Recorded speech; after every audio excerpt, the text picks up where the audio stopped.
Knees and toes. The shoulders have to do with anything? Because of what you did to my bold prediction. Yes, I'm taking this too far, but I don't care. We're The going. noise is great for those who are audio only.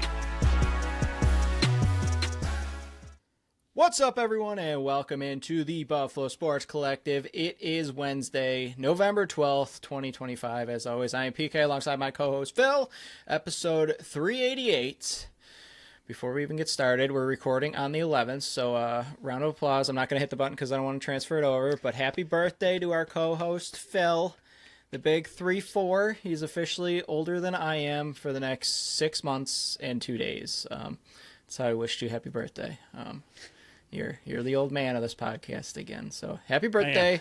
I am. Everybody out there. Thank you. Everybody out there, wish Phil a happy birthday in the comments section. Blow it up, and if we reach 100 comments, I will give out his phone number on social media. Remember, you can follow us on Facebook, Instagram, Threads, and TikTok at Buffalo Sports Collective, and on X and Blue Sky at Buffalo Sports Co. Don't forget to follow our channel wherever you listen to podcasts. Check out our website at buffalosportscollective.com. That site's about to get real busy real soon with articles galore. Look for the time breakdowns in the description of the show. Today, Bills lose once again, 3 losses in the last 4 games. Sabres, gross, and everybody is not playing hockey on their team anymore. And then we'll wrap up the season previews / off-season reviews for the final 5 teams, excluding the Buffalo Bandits, on one of the last Wednesday shows. Again, looking forward real quick, we got the Wednesday show today. Next Wednesday will be our final Wednesday show until the next off-season. We'll be going over our NLL Bowl predictions, standing predictions, and then the following Monday, which is the 24th, it will be our first in-season show of the in-season. I made that more confusing than it had to be. But we'll be going over the Bandits' bold predictions for the season for us and the team preview. Wednesday will be the first interview. And then Friday, the 28th, day after Thanksgiving, we're kicking off one of hopefully at least 18, hopefully a lot more than 18, because that means they made it deep into the playoffs. Previews on our Friday show. But beyond that, we're starting off like we normally do. Phil, week in review. Second to last one. What did you do this last week? Yeah, I took my own advice and your confirmation to get the outdoor stuff done on last Saturday. I mowed the lawn for the last time, put up Christmas lights, got the snow blower a little bit more prepared. I haven't had to use it yet, which is nice, but so I did a lot of outdoor stuff on Saturday. I was like running around because I knew Sunday was supposed to be nasty, and it was. I was really happy I got everything done on Saturday, but that was kind of the big thing. The week before, with the really nice weather, we took the Halloween down, took the patio stuff down, brought it all in, got it all ready. But I ran out of time last week because of the home repairs to do the Christmas lights, so I was happy that it was a little cold, but it really wasn't too bad on Saturday. I was finishing putting the roof lights on in the dark, but they were street lights, so it was good enough.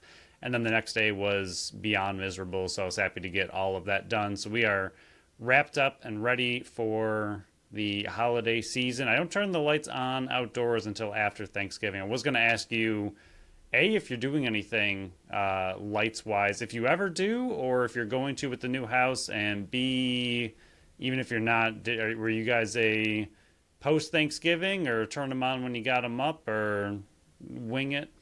So we did nothing last year between this house and the last house, just because we closed on this house in November, moved in early December. We weren't going to do Halloween at the other house because it was already boxed up and everything like that. So last year we did nothing. This year we did Halloween outside. I'm planning on doing something with Christmas. Don't really know because we got like the icicle ones in the last house at work because it was like perfectly around. But this one, all of our peaks are like peaks. So the icicles aren't really going to work. So I don't really know exactly what I'm doing for Christmas yet, but there will be Christmas lights out. I don't light them up until December 1st. If others do, I don't hold it against you.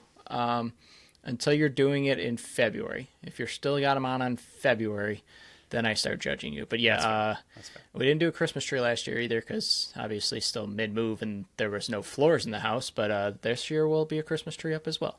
I see the Christmas tree behind you. So Yeah, I got a little one there. We did put the big tree up already. do the cats mess It's with fake. No, we. My wife was talking about this the other day because people asked in general, but she used a spray bottle the first time it was up and shot kind of through the tree, so they think the tree miss at them, so they'll go near it, but they don't really climb up it. But this is the earliest I think we've done the tree, but it was we were just, I don't know, in the mood, I guess, and put the tree up, so that's up, and a few other things are lightly decorated. We do a lot more, I want to say, winter-themed things than true holiday theme, so with the snowfall, it really added to the ambiance of what we were doing. Very fair. I haven't done any of the Christmas stuff yet. There's a turkey in our window, too, so we got him going. You're all the seasons right now. Yeah, last Saturday worked like 5 or 6 hours chopping up all the leaves, and then Sunday morning woke up and there were leaves everywhere again. And it's not the old leaves because I chopped all those up. It was new leaves from the tree, and it's really weird because my neighbors did say that this one giant tree in my backyard doesn't lose its leaves until December. They're right, because there's leaves everywhere and there's still so many leaves. I'm looking through it now. There's so many leaves still on the tree. But once the snow melts that we just got this coming week, I'm going to have to go back out there and chop up all the leaves again. So hopefully all the leaves are gone.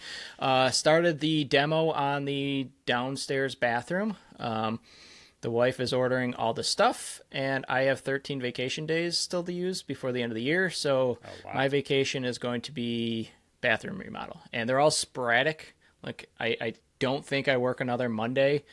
I work 2 more Mondays and then no more Mondays for the rest of the year. I took all those off because everybody takes Fridays off.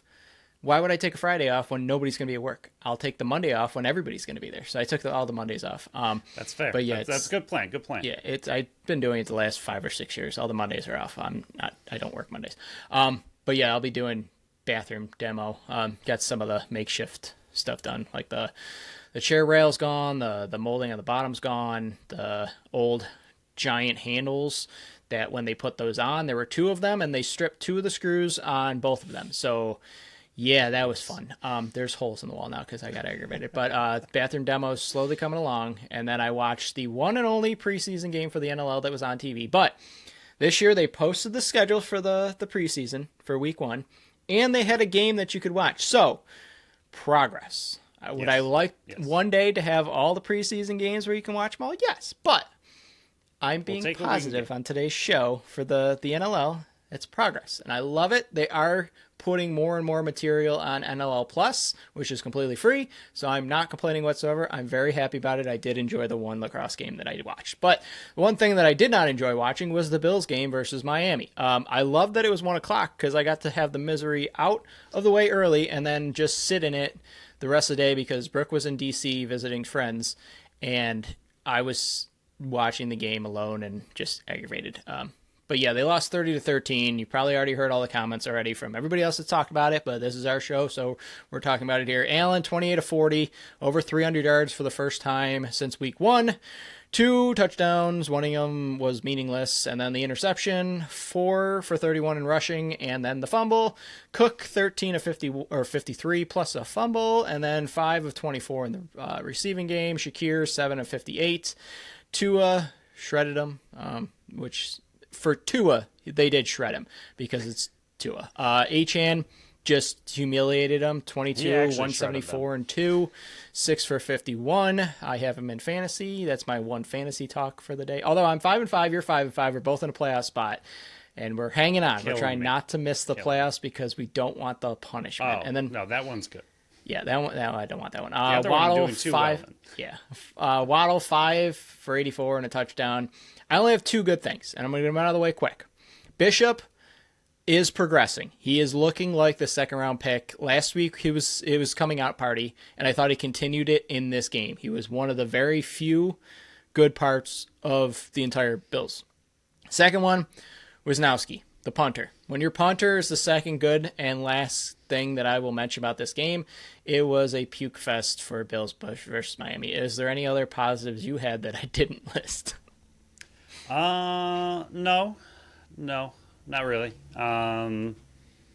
I don't know. Yeah, I mean, you don't want to be completely negative, but it's a completely negative kind of game. You have a ton of negative to go over, so I won't take too long. But the big thing, I just don't know what this team is. We haven't really known all season. This is another example. I mean, yes, they played really great against Kansas City, but that was about it. And then you turn in this performance right after. I mean, if it rolled on and you demolished Dolphins like you should have, I think you'd be feeling much more confident about this team moving forward to the second half of the season. But to do well against an opponent you could have lost against, and then to go in and do what they did in Miami after beating them 8 straight times is really just embarrassing. The whole thing was just gross and embarrassing. And I know there's positives you can take. I know a lot of people are saying, well, it'll be okay. I like the biggest equation that I've had mentally in my mind between this team and the Sabres is, yes, they have different expectations, but to me, it's depressing both ways. Either you're not winning the Super Bowl because now we've gotten so good at beating the division, making playoffs and all that, that your expectations are Super Bowl or bust, and you haven't gotten really anywhere too close to that recently, or you're the Sabres who can't make the playoffs, but the feeling is mutual. It's either, disappointment or disappointment. Different reasons you're disappointed, but the Bills have not been like, yes, they're winning, yes, they're making playoffs, all of that's great, but that's no longer good enough. And not winning the Super Bowl, which to me, this team is not a Super Bowl team. It's just another disappointing season. You're wasting all these years of Josh Allen at this point, and he's, a unicorn that you have in your back pocket and can't seem to get him the help and support he needs to push him over the hump to get this team to be a Super Bowl team. It's just, again, the feeling between the Bills and the Sabres, wildly different expectations, both feelings of just pure disappointment. Yeah, my negative is literally everything else. Play calling, to me, was awful. 2-point conversion. They can't do anything on that one. That one was dumb. The fourth down, it was fourth down chuck because Miami knew, okay, it's going to be a dump off to Cook, and then you throw it to your third string tight end down the field, and he has to play defensive back. They're just way too predictable. Ever since Chris Collinsworth called him out on Sunday Night Football, like, this offense is so predictable.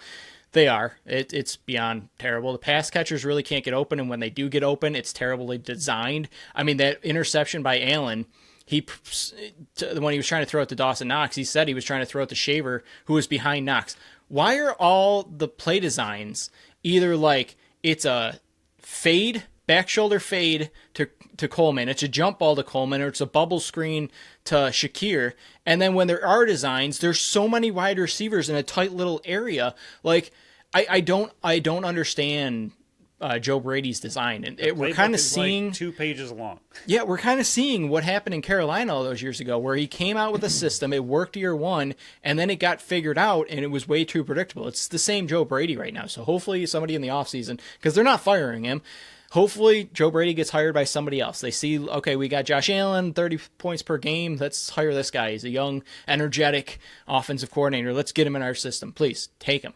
I don't want him anymore. I mean, you didn't add anybody in the trade market. You say that you claimed to get him, but you didn't want to send out a 2026 and then Waddle shred you on the field. Allen wasn't good, but to me, he wasn't good because you're asking him to do literally everything. Cook, when the running game and Cook isn't doing anything, Josh Allen has to put on the Superman cape. And yes, did he miss some throws? Yeah. Was the fumble bad? Yeah. Was the interception bad? Yeah. I'm not saying he was perfect, but when you're asking him to do everything, there's going to be mistakes because the weight of the whole entire franchise and fan base is on his shoulders right now. Bean, he needs to face the Flames right now. And I was way too hard on, I've said it multiple times now, I was way too hard on Sean McDermott for many, many years. And I was not giving Brandon Bean the heat that he deserved. He's getting it now. And you're seeing the mismanagement of funds and the mismanagement of that roster come to life. They dodged it last year with Allen having a pinpoint perfect season. I mean, won MVP for a reason. Now you're seeing, okay, there's literally no pass catchers on this team. If the run game's not going, you literally have nothing. All the investments on the defensive side of the ball, they're all hurt. You fired your strength and conditioning coach, and everybody's getting soft tissue injuries now. McDermott needs to be right behind him. I'm not absolving him of everything right now either, but Brandon Bean needs to face the Flames right now. Brady needs to go. Same crap like I mentioned in Carolina. they could really use Stephon Diggs right now. They paid him. He played one season, and then you took a giant dead cap hit to get him out. And look what happened in New England right now.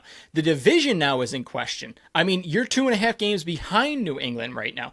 The playoffs aren't even for sure because, I mean, Burrow's coming back in like 3 weeks. You got Baltimore on a hot streak, and then you got Kansas City right behind him. Yes, you'd beat them, but that's the one-off. Like the one game that you look really good out of 10. Or I guess 9 now because they've only played 9 games. But, I mean, you still got Tampa Bay, Cincinnati, New England, and Philly on the schedule. If you don't steal one of those and you finish the rest of the other 4, you're sitting at 10-7. I mean, that's not good enough. And then you got Houston, Right. Pittsburgh, Cleveland, and the Jets. I feel good about only 2 of those. I mean, Cleveland and the Jets you should beat, but at this point, can I really feel comfortable on that? They could upset too. The injuries, yes, I get it. But the big players that you sign on the defensive side of the ball, Gregory Rousseau, called him a mistake. Bernard, you can't even put him on the field anymore. Like the free agent Shaq Thompson's playing better than him. Benford has not played up to his contract. Rapp, you signed him and he was terrible and now he's gone for the season. Milano was cooked. You relied on him for another year. Relying on Jordan Poyer and Jordan Phillips to have meaningful minutes and contribute to this team. It's just, I am not saying it's over. But what I've said for the last how many weeks now, this is not a Super Bowl contending team. And I will give credit to everybody out there that are finally saying, hey, winning is not good enough anymore. For so long, what were the excuses we kept hearing? Oh, we should be happy with what we got now because of what it used to be with the big drought. No, like the goalposts move. That was true year 1. Yeah, like there's different things now. Now you have a MVP winning unicorn of a quarterback that you've had for how many years now, and you've never even made a Super Bowl. I've said it so many times. They're not making a Super Bowl after so many years because it's never been done. With the quarterback and head coach combo, it's never been done. Why would Bills be the example? I understand. They're probably still going to make the playoffs. They might still win the division. They'll probably win a playoff game, but this is not a Super Bowl contending team. And what's even more frustrating is nobody's really going to be held accountable for the downturn of this, unless it's like you fire Bobby Babich, even though his entire defense was hurt and you didn't add any good playmakers on the team. Maybe Joe Brady gets another job, but they're not bringing in what you need to in Brian Dable. It's already not going to happen. That everybody was saying Brian Dable needs to come in and here to fix it. Hire him as an offensive assistant, whatever it is. Even if it sounds like you're undermining Joe Brady, I don't care. You're 6-3 right now and you're getting nothing done. It's just, I'm so upset because people are finally coming to the conclusion that I've been saying for years and years and years. Don't be content by them being good. They should be trying to win a Super Bowl. And yeah, they might be claiming they're trying to win a Super Bowl. This is not a Super Bowl winning team. It's just, I'm happy that people are finally joining to my side, but my question is, what took you so long? Like, why is it that you're afraid to go back to what used to be when what you have right now, yes, it's great that you're going 14-3 or 14-4, whatever in the regular season, but in the playoffs, you're always coming up short. Now it's affecting your regular season. Everybody's like, oh, we're 6-3 now. We've lost 3 of the last 4. Now we got to be angry. You should have been angry when you're not making it to the Super Bowl and you having the same stupid reasons that you're losing in the playoffs. So I'm done talking Bills. If you got anything else, but I'm done with Bills. Yeah, the only thing I'll say is Ken Dorsey was under much more heat during when he got fired for a team that he got fired because they had too many guys out on a field goal. That's the reason. Right. If they would have won that, he wouldn't have gotten fired. Decent that year. Like it wasn't great, but it wasn't any worse than this. And yet Brady's fine and Dorsey was gone. I'm not saying the decision to lose Dorsey was a bad one, but why is Brady not under the exact same heat for the exact same situation he is now in? Like, why is he getting a free pass and Dorsey was held to a higher standard for some reason? Yep. Yeah. Stupid. But we'll go over what happened in the league. Denver win a very exciting 10-7 game over the Raiders on Thursday Night Football. Indy wins in overtime. Jonathan Taylor is MVP, in my opinion. You have to give it to him. There's no other way around it. I know Matthew Stafford's also having a great season. It's Jonathan Taylor. They would not be 8-2 without Jonathan Taylor. Also, all the fantasy managers that have Jonathan Taylor are applauding right now, except for our buddy Cam, who's sitting somehow 5-5, and he has Jonathan Taylor in both leagues. He's 5-5 both leagues. Baltimore 27-19 win over Minnesota. JJ McCarthy is not very good right now. Jets 27-20 win. New England holds off Tampa Bay. Let's see what Buffalo does coming up on Sunday against them. 28-23. Henderson has finally arrived. Houston Fourth quarter comeback, 36-29. Behind David Mills' indictment on C.J. Stroud. And then Chargers embarrassed Pittsburgh 25-10. That means your your playoffs standings right now look like Colts, Denver, New England, and Pittsburgh are your top four. And then you got Chargers, Buffalo in that 6th seed, Jags 5-4. But then look at this: Kansas City 5-4, Baltimore's 4-5, Cincy's 3-6. The top dogs are slowly moving up. Be careful, guys. Be careful. Start winning, but yeah, good football games. Yeah. So we'll move on to the Sabres here. Next episode, we'll go over Bills 1 o'clock game versus Tampa Bay. Another 1 o'clock game, Phil. Woo! Yeah. Okay, Tuesday versus Utah. It was 0-0 when we were still on the show. They lost 2-1 in overtime. 5th straight overtime game. They were 1-0-4 in their last 5. Then Thursday, 3-0 loss to St. Louis. And then Saturday, 6-3 loss versus Carolina. They're dead last in their conference right now. The last 3 games have not been entertaining. And the problems are that it's going to be lack of bodies on the ice. And that, to me, for the first time with this team, I'm giving them a pass for that reason. Dahlin has stepped away to go be with his fiancée in Sweden. Makes complete sense for what they went through in the offseason. It makes complete sense why he has not been playing up to the caliber that we expected from him, because nobody could do that after the offseason they had. Kulik, I mean, he had blood clots. Like, that's super serious. Who knows when he's going to be back? Benson, he missed the first 7 and has missed the last 7. I mean, who knows when he's going to be back, and he's an integral part to this. You saw what happened when he's back in the lineup, how well they were performing. Zucker's got a viral infection, and he's lost 9 pounds. Like, he's only been able to have liquids go into his body. He hasn't eaten a solid food in like 9 days, I heard, or something along those lines. It's just the amount of talent that's currently out of the lineup.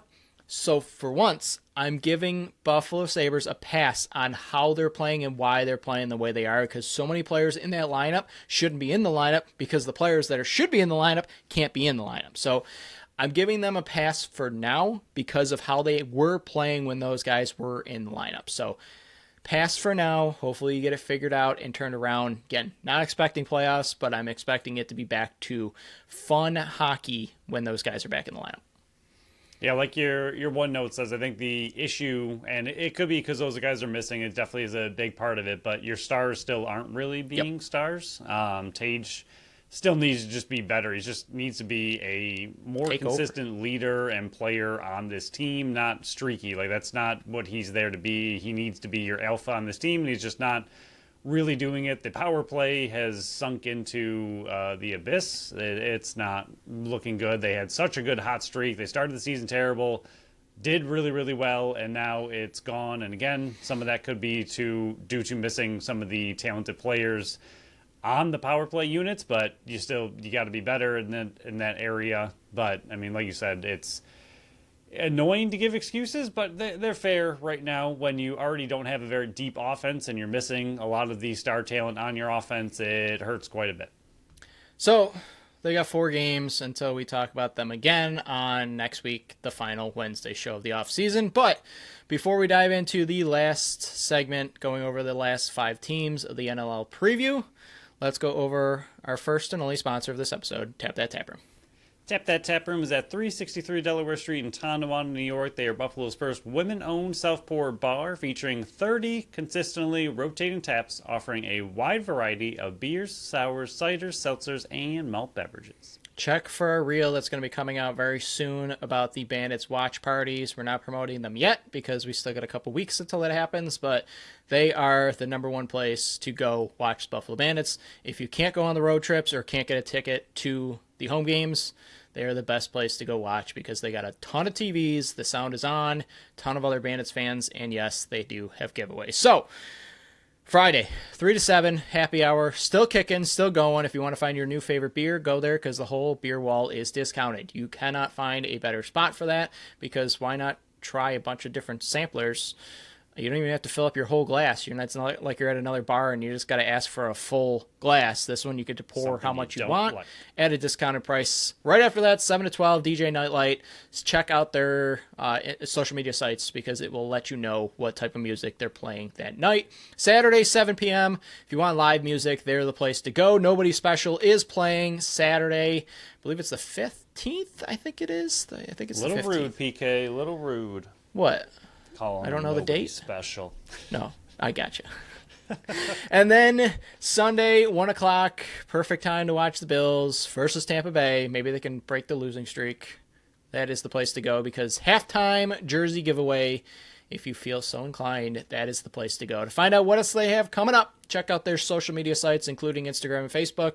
To find out what's on tap and what's on deck, check out tapthattaproom.com. We'll go over Tahoe Knighthawks signed a 3-year deal, so that's locked in. I understand why it took so long for him to get it done now because it's a longer-term deal. Love that he's locked up for 3 more years. Now, we're wrapping up the 5 more teams season preview / off-season review because the NLL shrunk everything for us. First up, or I guess we'll go over it. It's Georgia, Rochester, Las Vegas, Toronto, and Ottawa are the next 5 teams. Yes, the real Ottawa this week, not what I mentioned last week. We'll go over Georgia first. Last year, 9-9, 7th in the league. They lost round 1 to Saskatchewan. They started 4-0. Then they went 0-3. Then 3-1. Then 0-3. And then they finished 2-2 in the regular season. 11.89 goals for, which was 6. 12.06 goals against, which was 12th. 42 on the power play. 52 on the penalty kill. They didn't really add anybody big. They did make a big trade. Andrew Q goes out the door to Colorado.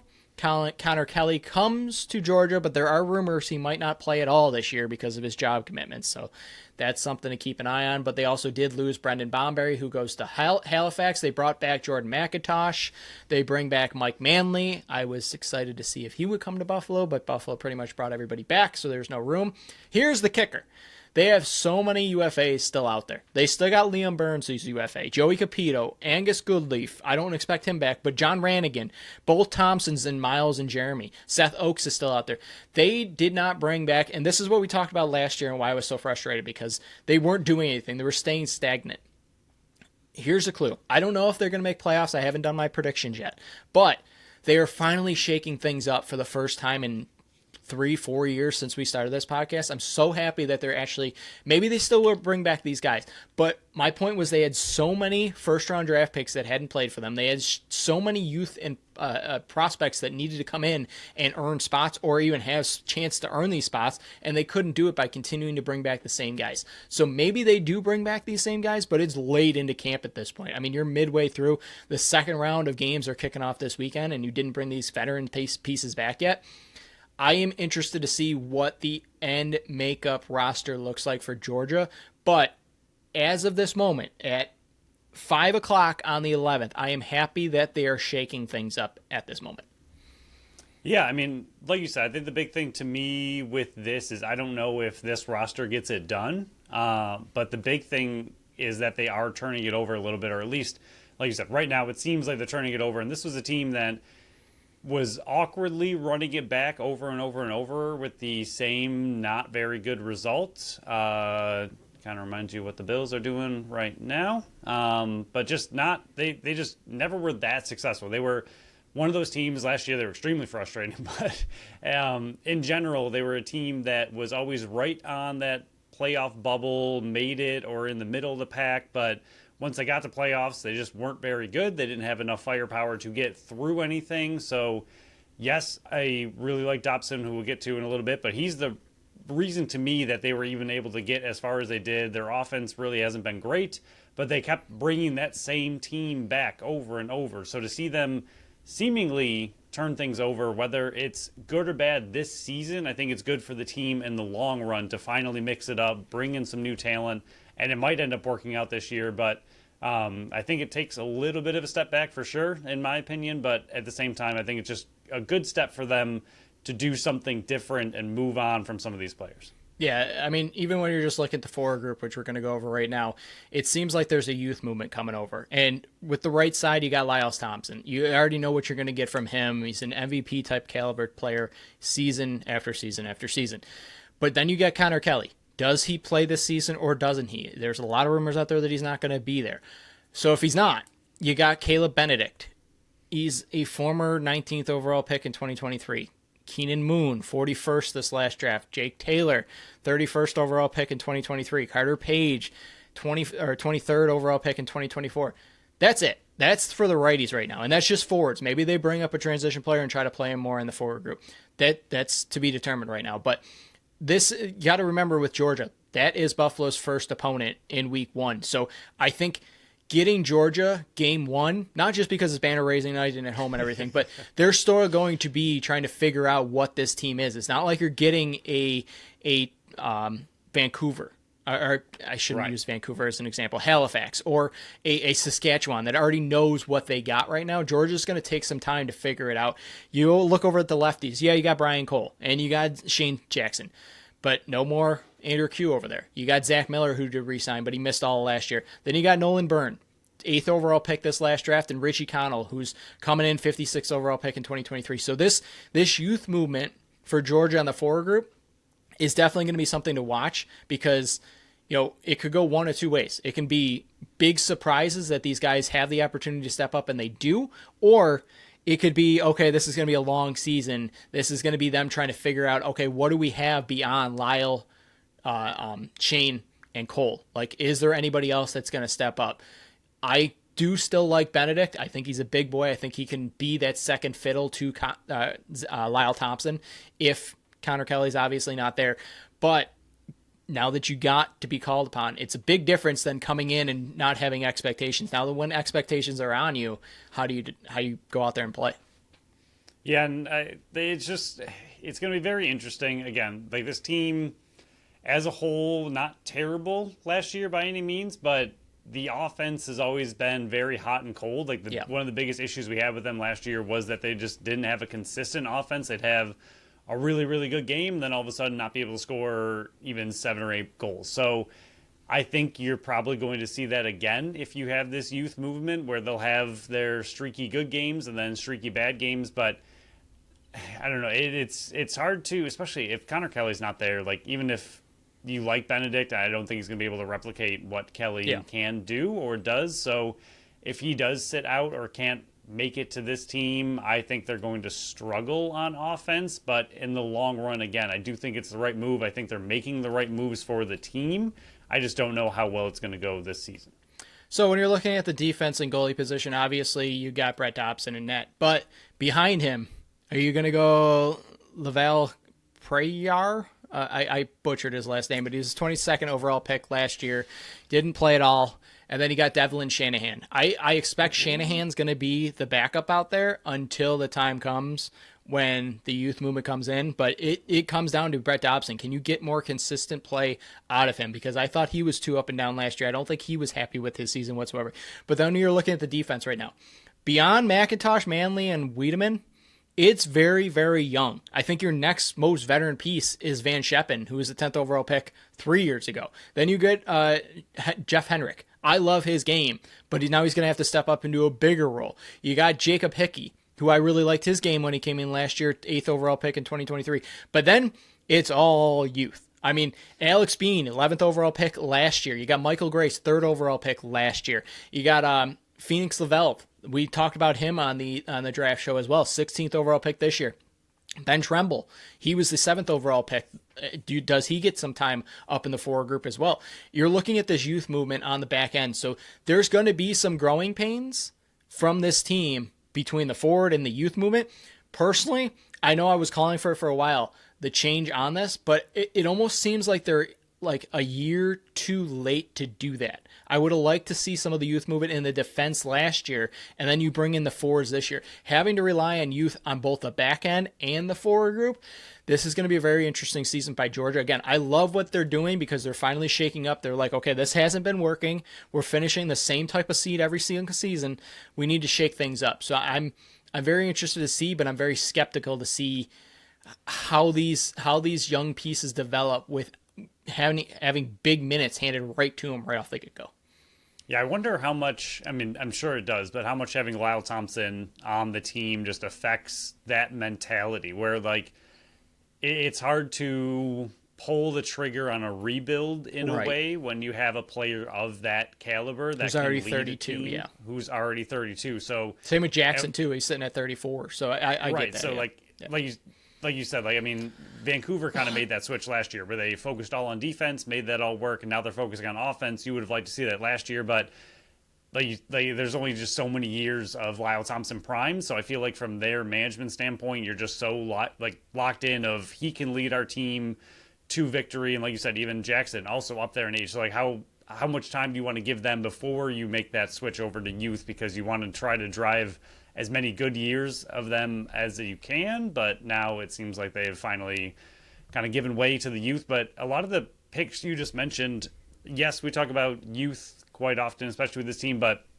so many of them are such high draft picks too. It's not just a 43rd or a 56 or a third round, fourth round, fifth round guy that you're just kind of hoping hits. Like 8th, 11th, 16th, 10th, 7th, like those are all very, very high picks that you expect to come in and do a very, very good job, whether they've been there already or are going to be adding to the team now. But that's a really, really solid core, but it's going to, like you said, it's going to take some time for sure. I mean, you have your veterans, you have your youth, they have a good blend right now on that defense, but those young guys are definitely going to take some time to break in. We saw it, we talk about it all the time with Wires and Belzer for the Bandits. Took them pretty much a full season before they really got going toward the end of that year. And even Dooley last year, I know he only played a couple games, but you can definitely just see there's rookie mistakes out there. They happen. It takes some time to break into the league. So I think they have a good mix on defense. Well, you said it's probably going to take maybe until next year where they're going to be that really solid defense. And how does that affect Dobson having so much youth in front of him? Is that going to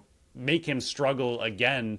If they're counting on that many young guys, it's a little bit harder to trust those guys in big situations where you don't exactly know their tendencies yet. So it might be a little bit harder of a season on Dobson again until he can get a little bit more fluidity with those guys in front of him. Yeah, and that's my number one question. That's what we're doing after each team preview, is kind of ask the questions of what's the biggest question out there for each within these teams. The first one is the bounce back year for Brett Dobson. What Brett Dobson are you going to get? And you just mentioned it with the youth. How does that affect the goaltending position?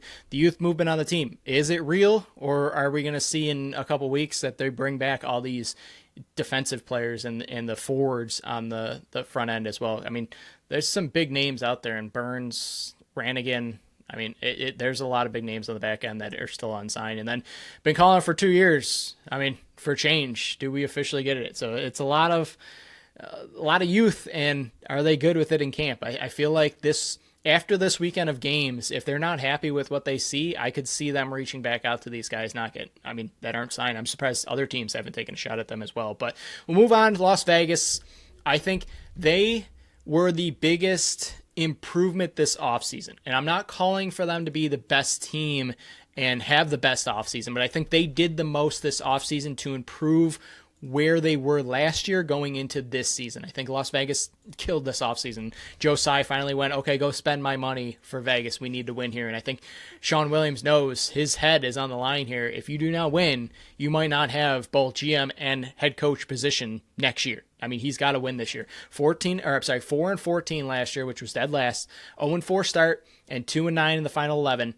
10.05 goals for, which was tied for 12th. 14.22 goals against, which is 14th. 49 in the power play, 43rd in the penalty kill. Their biggest loss was Jake Sanders. I mean, he went to Ottawa. That is a big loss. But you add Chris Kluche, you add Chase Frazier, you add Mitch Jones, Tony Malcolm, Alex Bouquet and Neck to back them up. Connor Sellers comes over as well. I mean, you brought back Sheldon Burns. There's still some big names out there that you need to bring back. Casey Jackson's still sitting out there. You still got David Brock. Does he hang him up or does he come back?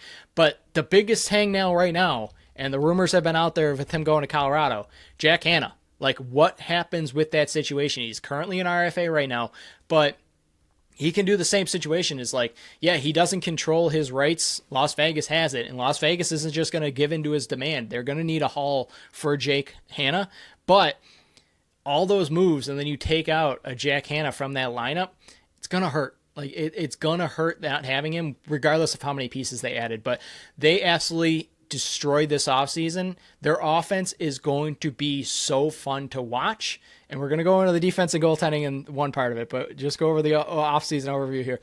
I thought they did the most to improve where they were last year going into this season.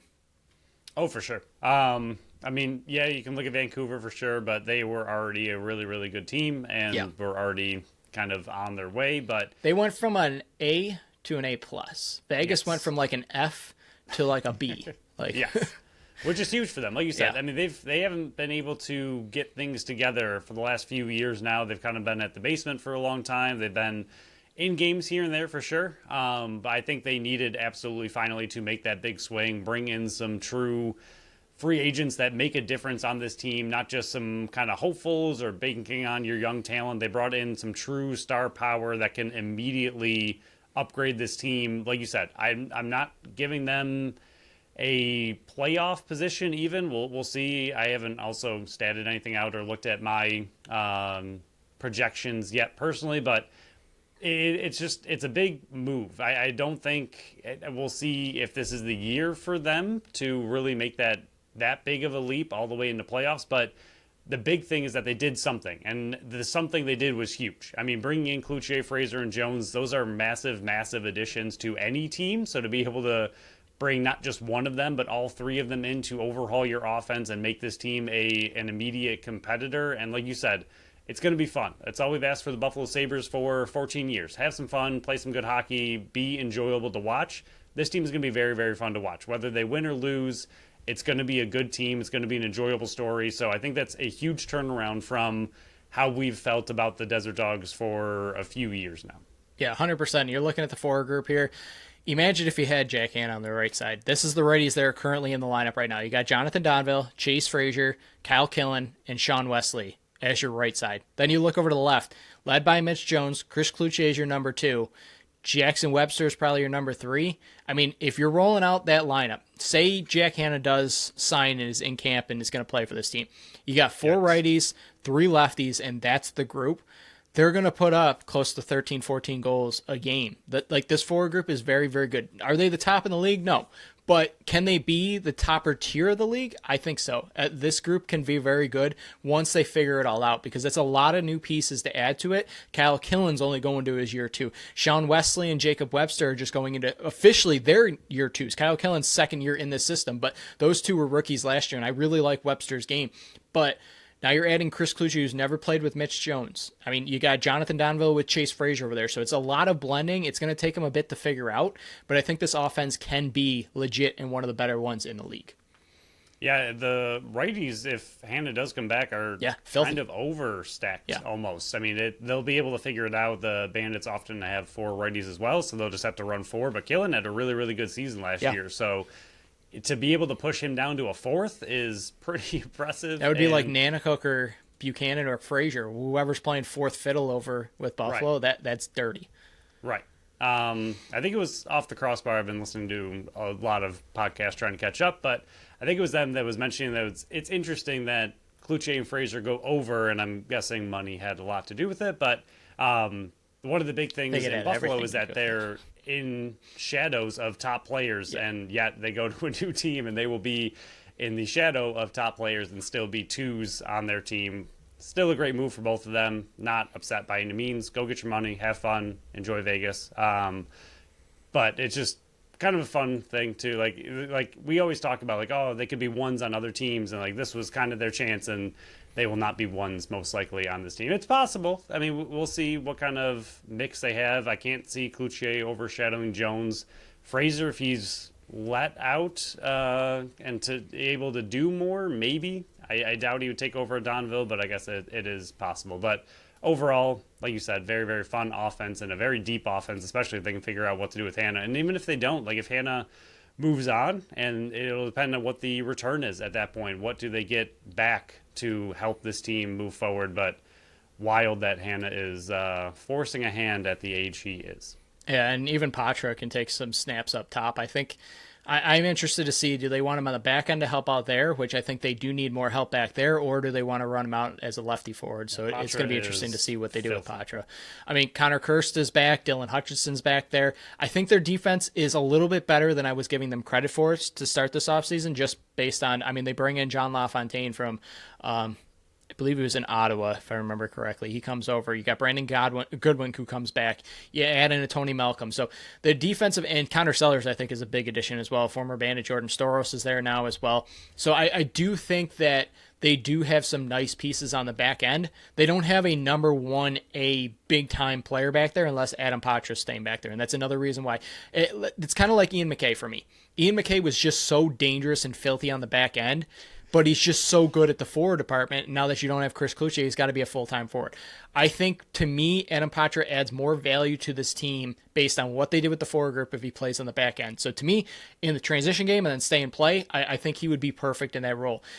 But as good as the defense, even if they exceed expectations, in net is still the thing that if they are not on, it's going to hold this team back and they're not going to make playoffs. How many times do we say, unless you have a stud in net, you're not winning a championship? And I don't know if they have that yet. Do they have a Caleb Kahn who can develop into that? 100%. But are you going to put an 18? Good. Yeah, are you going to put an 18-year-old in net? I don't think so. And I think that's a big reason why they brought in Alex Bouquet. Because if Getty or Kells can't step up, Bouquet at least can be consistent in net. And I don't think he's going to be a stud. I don't even think he can hold it down and lead them to the playoffs. But I think he can give them a chance night in and night out that we have not seen from Getty or Kells. I think Kells and Getty are going to battle out for the number 1 spot. The number 2 spot is probably going to go to the backup. If they fully trust that, I think Bouquet's going to get cut and Caleb Kahn's going to go down their practice squad. But from all accounts, Caleb Kahn's having a great preseason. Is that just because he's coming in as an 18-year-old and the expectations were so low? Maybe, but if he comes in and takes over that net as an 18-year-old and is at least like better than what they had, this could be a 7-8 seed right now. But as of it stands right now on paper, I do not, before my predictions, I am not at this moment, before going through it all, I would not predict them. I would not lay any money on the line for Vegas to make the playoffs right now.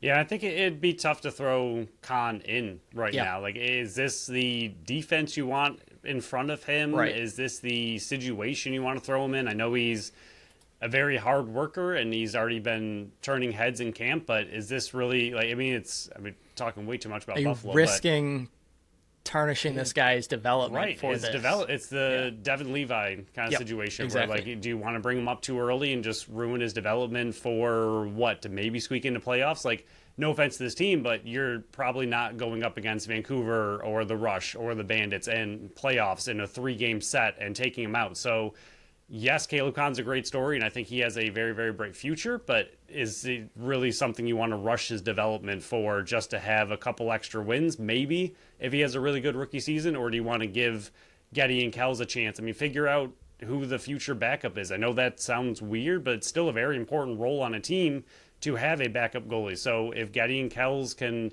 battle out, and maybe one of them does turn heads this year and finds a way to be, I mean, we saw Higgins and we've seen other goalies develop very, very late in their career. So these two are still pretty young. So, I mean, there's opportunity for them to have a good season. I mean, we shouldn't discredit what Getty and Kells could turn into just because of the new hotness. Caleb Kahn is doing a good job so far.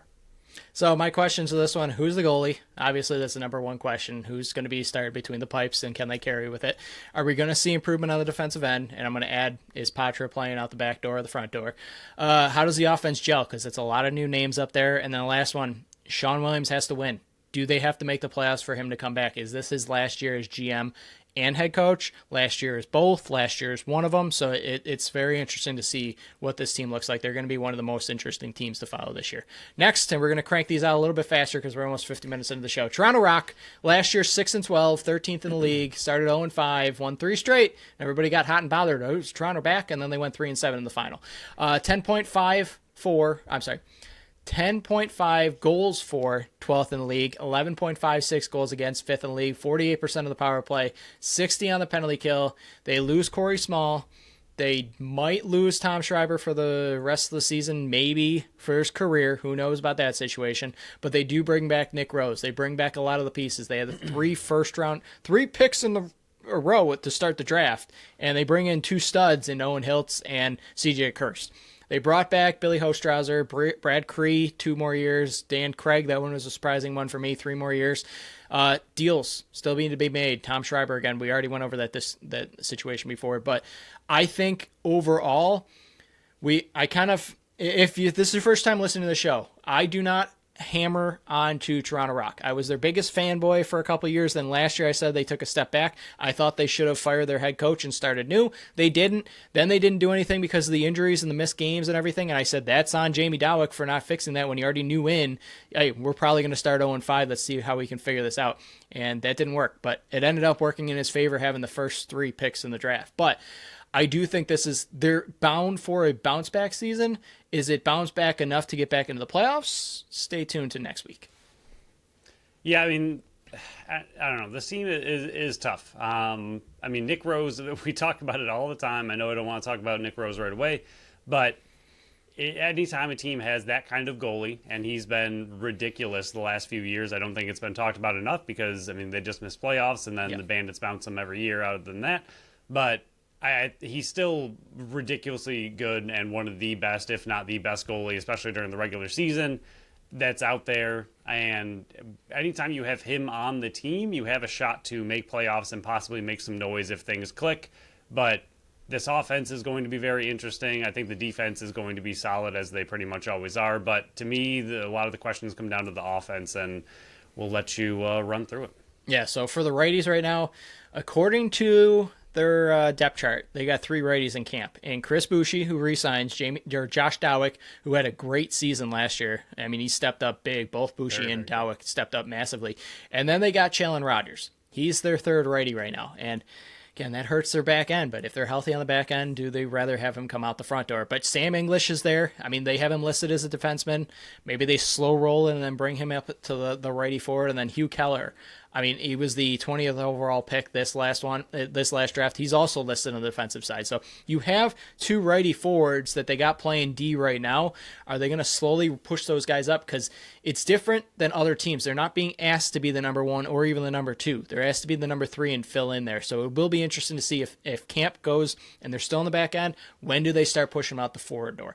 Lefties, Dan Craig comes back. You got Mark Matthews, who sounds like he's going to be back full time at the forward group, and they missed him drastically last year. You could definitely tell the injury was hampering him, and he was not there. And then you got CJ Kirst, 1st overall pick this last draft, and Owen Hiltz, who was the 3rd overall draft pick this last year. They're coming in. They're also not going to have to lead this forward group. That's what's nice about this, and this is kind of what I was talking about with Georgia. Their defensive end that we're going to talk about in a second here, Toronto's defense is going to be one of the tops in the league. I mean, by far, they brought everybody back. It's really good back there, and they got solid goaltending in Nick Rose, so we're not going to have to talk about much of that. It's their forward group that the youth movement's coming in now. And, I mean, to me, and maybe this is a hot take, I think Owen Hiltz is going to be the rookie of the year over CJ Kirst. And this has nothing to do with CJ Kirst. I just think Owen Hiltz is... I think he's going to have a better season than CJ Kirst. Maybe CJ Kirst gets that credit for being the 1st overall pick and they want to hand that to him, but I think Hiltz is going to have a better season. But you're really relying on some youth movement out the front door, including Moran Weeks. He's 35th overall pick. I think he's probably going to be a healthy scratch, or they pull him out the back door. But this defense, or this forward group, has a youth movement coming in, led by a Mark Matthews and a Dan Craig, who are the veteran pieces out the front door. Yeah, I mean, that's kind of the problem again, is like a lot of these teams are doing things that are great for the future, but you have a lot of youth movements going on, and we talked about it with a different team earlier, but there really just hasn't been, I mean, for good reason. There's been no Jeff Teat rookie season of just absolute domination and ridiculous skill. We haven't seen it even with these high-praised rookies coming in, 1st overall picks. That's not to say Kirst and Hiltz are going to have bad seasons. I think they're going to have great seasons. They'll probably be very, very good rookies. But are they enough to push this team back into the playoffs? Are they enough to lead this team further than just making the playoffs? Mark Matthews, I think he has a lot of question marks. I know he's coming in healthy, but he's 35, coming off a few down years, injury or not. He didn't look great. And the last time we saw him, I know a lot in of the it playoffs, injury, he disappeared in the playoffs versus Buffalo. Exactly. So how much does he actually have left in him? He might have enough, but I think that's kind of the reason to me they brought Dan Craig back. Is Matthews, to me, while he had a great career, is still kind of an unknown coming into the season. So I think Craig gives them a little bit of stability with that side, not knowing what Matthews exactly is, healthy or not.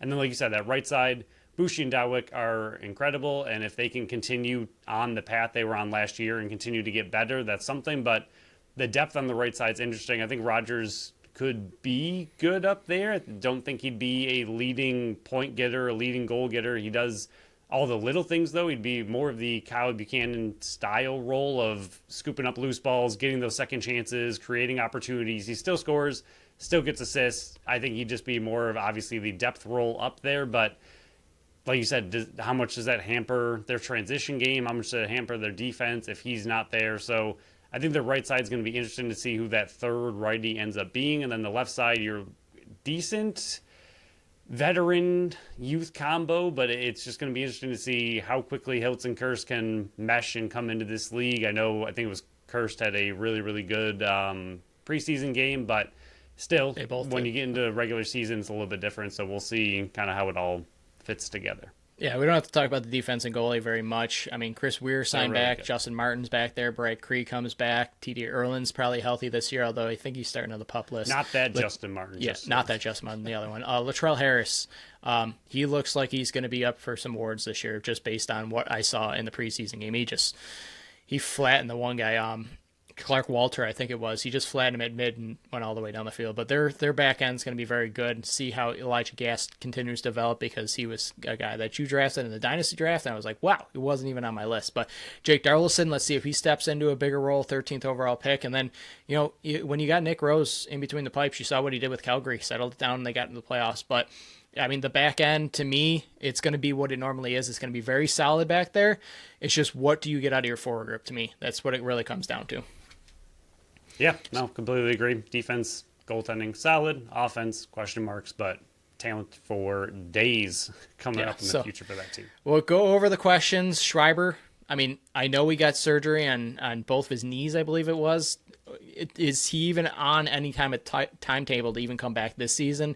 I know there's been questions. Adam Levy already posted it. Will he even play box again? So if he comes back and he's a righty over there, I mean, I think that's going to be massive for just the Toronto and the lacrosse world. Will they push English and Keller up to forward, or is it going to be Rogers all season? And then the young forwards, how do they develop? I think that's really going to come down to if Hiltz, Kirst, and even Sam English or Keller come up and develop into legit threats on the forward group. I think this team will make playoffs. If they don't, they could be battling for one of the last spots. But that is Toronto. Move on to Rochester. 2 more teams to go. Last year, 10-8, 5th in the league, lost in round 1 to Vancouver, 1-5 start. We were like, oh man, we got this prediction wrong, dead wrong. And then they went on a massive streak and they're like exactly who we thought they were. 6-game winning streak built in there. 12.67 goals for, which was 3rd in the league. 11.61 goals against, tied for 6. Remember I said that number last week was going to come up a lot? There you go. 51 on power play, 51 on penalty kill. They bring in Zed Williams in the big trade. I mean, all the rumors were that he was talking to Colorado and said, hey, I'm not going to re-sign. I'm going to go to Rochester one way or the other. They got pieces for him. Credit to him. Credit for the organization. They got him where he wanted to go. Big losses. Nobody. They really didn't lose anybody. They're bringing everybody back. Brad Gillies comes back. Ian Lord, Brad McCulley, Dan Coates. Players that still need deals. Mitch Ogilvie is pretty much the biggest name out there. Curtis Knight, he's still a UFA. Decides where he's going to go. I just don't know if there's room on this team. But they pretty much are running it back and hoping that they get more stability and health out of their goaltending position right now, because when Hutchcraft came in, I don't think it was his fault that they started on that losing streak. I think he was getting let down a lot by his defensemen. And then when Ryland Hartley came back finally, which was a hamstring injury, I believe it wasn't concussion issue, I believe it was hamstring that he missed the start of the season.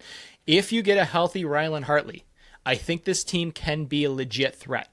If they do not get health in net and consistency in net, I think they're going to be an early round exit in the playoffs again. But bringing everybody back, their offense is going to be one of the best in the entire league. What do you get on the back end? But I mean, they're pretty much running it back to what they were last year, adding in Zed Williams, who somehow that Superman is going to be back to start the game. It's I don't know how the heck he's going to be back in the lineup week 1, but he is, because he's a Superman. That's insane.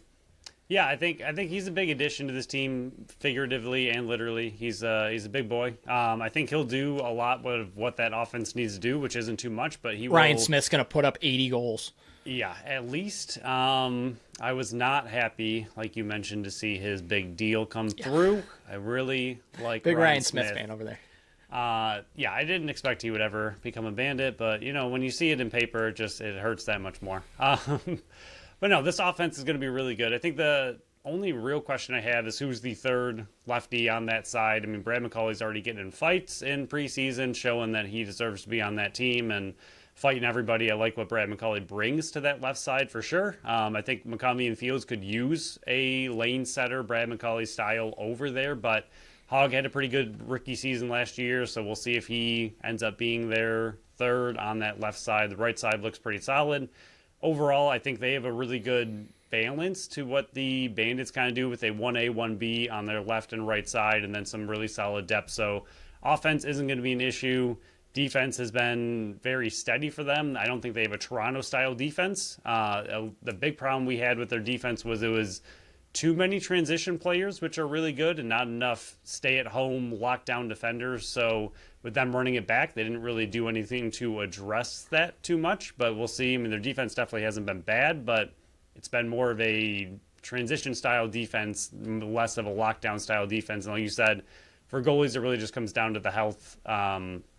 If Hartley can stay healthy and play really well, I think this team has a chance to go very far. We'll see where they end.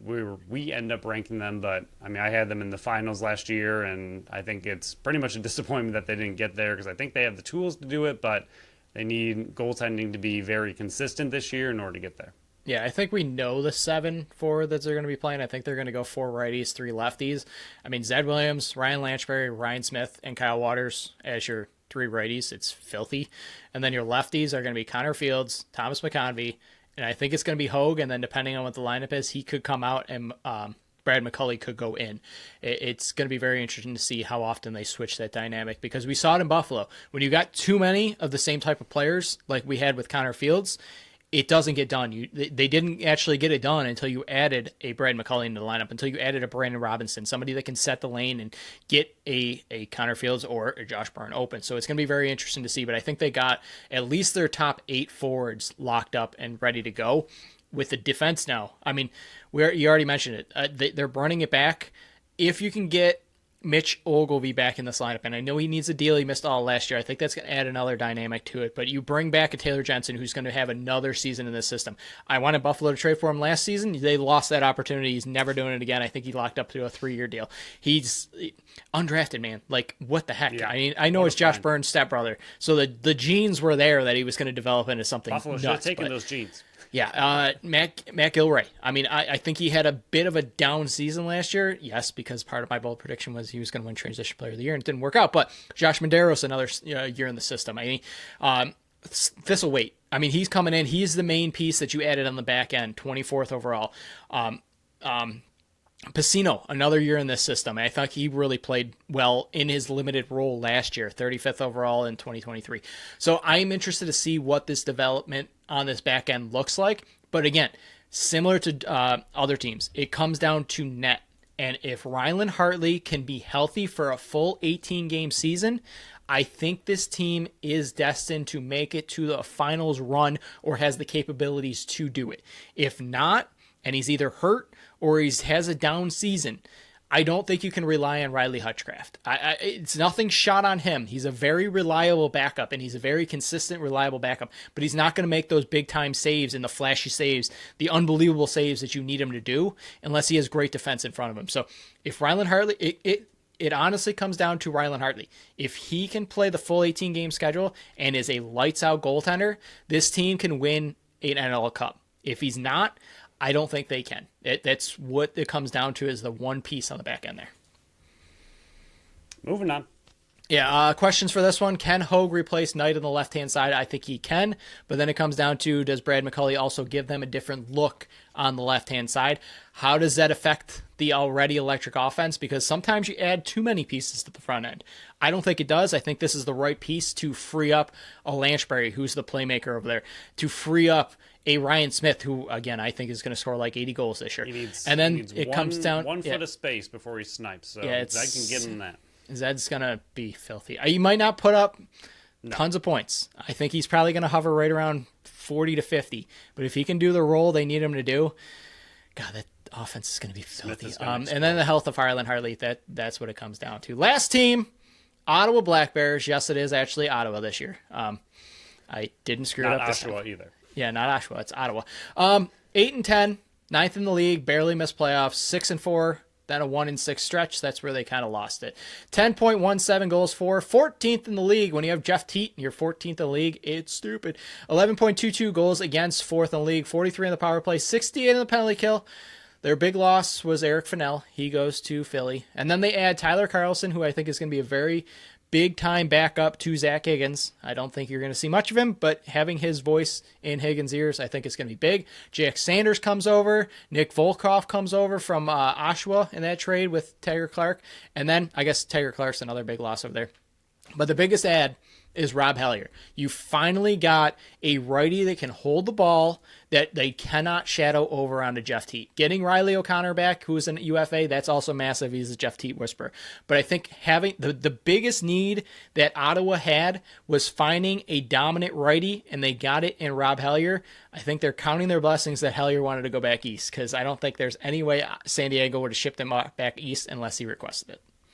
Yeah, that was 100% their biggest thing of the offseason was finding Jeff Teat a 1B to his 1A. He needed some kind of help. He did not have it for this whole time. I mean, I know we talk about the Bandits and how obviously they have Josh and Dane, but after that, you look at the points and it's not that many, but they have two 130-point players. Jeff Teat had 112 last year, and then the next highest was 65. So it's not all about points or anything, but he needed somebody else on that team, like you said. So they can't just put everybody on Teat and, kind of shadow him completely. They have somebody else to worry about. And then, again, like we've talked about with some other teams, when you add that player, it trickles down to the rest of the team where other secondary players like a Kiernan, who I do like quite a bit, he now becomes second on the right side. So he has more room to work with, more space and more opportunity to have an even better season now that he's not relied upon to be the number one guy on the right side. Pushing him down the lineup just helps the entire offense more than anybody. It helps Teat, but it helps other players as well. Yeah, that's 100% what I was going to say is the Rob Hellier addition benefits everybody because it pushes players down in the lineup and they won't have to face the number one defenseman on the other team. So, I mean, you got Hellier, Kiernan, Longboat, and Jacob Dunbar as your four righties. And then you also got Liam Aston. Do they have Dunbar, though? Do they? We'll see. I understand why they ended up pulling him out of the lineup because a lot of the turnovers and his play kind of fell off. But you're 14th in the league in the offense, and he was lighting it up to start. And, yes, my bold predictions are biased on that. And that's what the intro sounds like, and that's why I was biased. But shut up. Lefties. You got Riley O'Connor, Larson Sundon, Jeff Teat. And then Sam Firth, does he find a spot? Zach Hirewires, does he find a spot? So to me, it really comes down to is who's going to be like the seventh forward out there. Is it going to be Longboat? Do they want to go four lefties? Or I personally think they go three lefties so T can play more time, because if you go four righties, it's tougher to find more spots for Jeff Teat out there. I think they're going to end up going four righties, but who's going to be that fourth righty? Is it going to be Longboat or is it going to be Dunbar? I guess they can do both, and then Aston who comes in. But I think their forward group, it can't get worse. Like their scoring can't get worse. Yes, the numbers could go down, but you can only go up in points or goals per game rankings because you were dead last. It can't get worse, and you didn't add a team, so you definitely can't get worse. So there you go. But we're looking at the defense. I thought they took a massive step last year with how they performed, and yes, they got help with Zach Higgins in net, but I mean, when you're only scoring 6, 7, 8 goals a game, you're relying on Zach Higgins to win 8 to 7 games, and it just didn't happen. I think having Callum Jones, which I think this is a part that hasn't been talked about enough, Callum Jones only played 9 games last year. He's going to play, hopefully, fingers crossed, he's going to play a full season this year. A full season from Callum Jones, he could be up in the award nominees.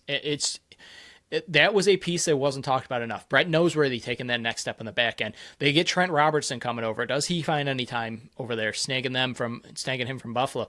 Jake Sanders, Jake Stevens, Volkov coming in. I think they improved their back end, not just by adding pieces, but having a full season from Callum Jones is going to help them. And then in net, you got Zach Higgins. Can he replicate what he did last year? I don't think so. But if you even get a notch below that, it's going to be absolutely filthy on this back end. I think Ottawa / New York breaks the drought, and I do think they make the playoffs. To me, I haven't done the predictions yet. Again, I've said that multiple times. I think Ottawa's going to be my playoff predictions. I think I'm going back to the well, Phil. I'm ready to be hurt again. Well, it's one of us every other year. One of us picks them. So at some point, one of us will be correct. It's just which year will it be? But yeah, I guess if we don't have to be, I guess I could never make playoffs again.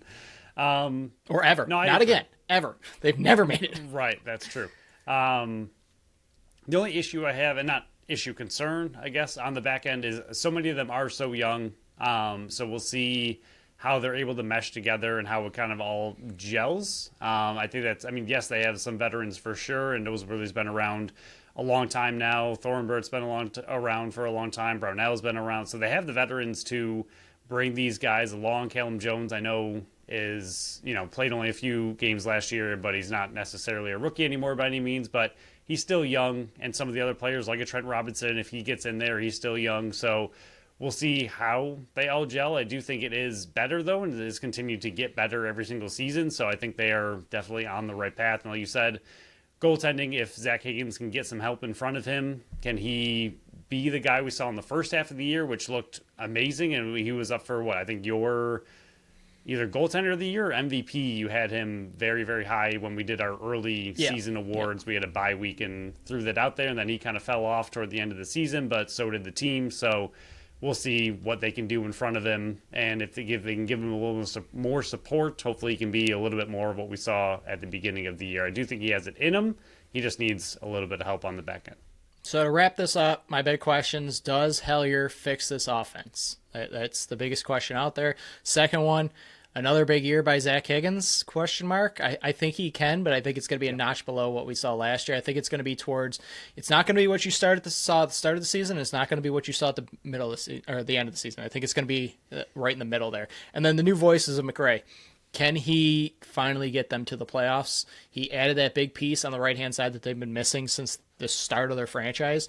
So it's going to be very interesting. I do like the moves he's made, and I do like the pieces that are on the floor. It's just, can they actually get over that hump? If you get to 10-8, you're likely in the playoffs. But who knows? Who knows? But that wraps up the season, off-season review and the season preview.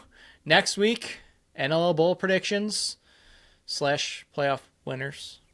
We're actually going to do that as well. And then the NLL Bowl predictions, the 5th straight season we've done it, I believe. I think so. We'll have to go back and check that. But that is on the docket for next week. So the extra long shows are probably in the past, but maybe they're not. We always go long, especially in the build up to the season. But Phil, anything else with this episode before we shut it down and get ready for our final off-season show of the year? Nope, we are all good and ready to gear up for that last one. I'm looking forward to having more shows so we don't have to cram so much into one show. I know I always say that, and then middle of the in-season, I'm like, God, can we go back to one show? It's the love and hate relationship I got with them. But on the next episode, we've got... sorry, fiddling with stuff behind the scenes here. My bad. Hang on. I don't know how to exit out of that. Whatever. Next episode, we got Bills versus Tampa Bay. We'll go over. Sabres got 4 games until we talk again. And then, like I just mentioned, NLL standings predictions, playoff predictions, and bold predictions. So if you're interested in any of those segments, come back. They're always hot and spicy every year.